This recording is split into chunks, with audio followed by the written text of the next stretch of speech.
Դավիթ Ղազինյան։ Տիկին Մանուկյան,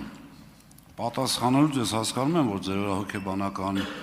տարբեր մասնագետներով եւ ոչ մասնագետներով, բայց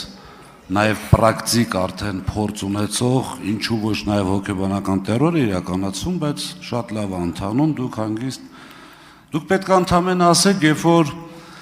կառավարության ղեկավարն ասում է, դե 10,000 բարձրացնենք ծախսելու ձևը չգիտեն։ Եվ պետք է ասեք, որ փող չկար, պետք է ասեք, որ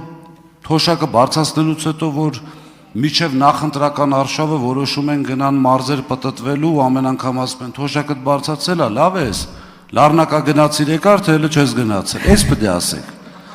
Եվ երկրորդը, եթե լիներ նորմալ իրավական պետություն, հարգելի գործընկերներ, միանշանակ դրա մասով լինելու էր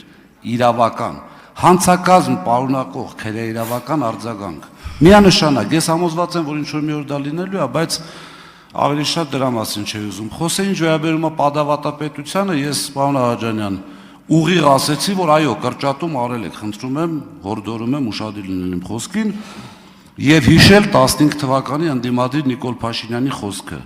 Հայաստանի Հանրապետությունում պետք է լինի 30-ից 35 ծառայական մեքենա հատուկ պահպանության ենթակա անձած համար։ Եվ զանգել էր, թե գրել էր Դանիայի խորհրդարան, այնտեղից անունազգանունել էր, տվե չեմ հիշում,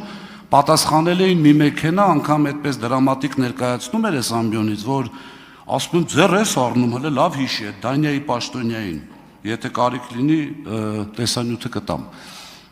Այնպես որ դուք ձեր հարցերը ձեր ղեկավարին տվեք, թե ինչի այդպիսի հայտարարություններ ավել ու այսօր ինչքան երևի թե մենակ իր, այսպես ասած, ավտոշարասյունն է այդքան մեքենաներից բաղկացած։ Տիկին Մանուկյան, ինձ այլ հարց է ձեր հետ կապված։ Դուք ինչպես եք վերաբերվում բյուջեի ծախսման այդ քողարկված տողերին, որոնք չեն հրապարակվում։ Շնորհակալ եմ հարցի համար, պարոն Ղազինյան, նույնիսկ պիտի ասեմ, որ տարիներով ոլորտում աշխատած, ֆինանսական ոլորտում աշխատած մարդ, բյուջե սարքած մարդ մի քիչ լավ չեմ պատկերացնում այդ գաղտնի տողերը։ Հուսանք, երբ որ կսկսենք հանձնաժողովում աշխատել եւ ինչ որ լույս կսփռվի այդ գաղտնի տողերի վրա, գուցե կհասկանանք ինչի են գաղտնի եւ ինչքանով են արդարացված։ Արձագանք։ Տիկին Մանուկյան, ես ձեզ ճանաչում եմ ու ես երբեք չեմ սիրում խոսքեր շռայլել։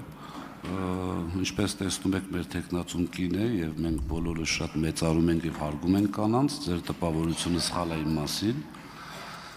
Ես համոզված եմ, որ դուք ձեր համառությամբ եւ մի շատ կարեւոր հանգամանք կա, գիտեք, անդադ ինչ որ տենց կծելով, կպրելով ձեր իշխանությունը, չգիտեմ, մարդ, որը երբևէ որևէ կապ չի ունեցել, այդ մարդուն ճիշտ չի իմ կարծիքով, որովհետև ես չեմ կարող օրինակ ԿՊԱ-ականներից ինչ-որ մեկին, որը որևէ ձևով որևէ կապ չի ունեցել ինչ-որ իշխանության հետ, ուղղակի կանգնեմ ասեմ, այս իշխանության հետ կապ ունես։ Ձեր համառությունը, ես նկատել եմ դա,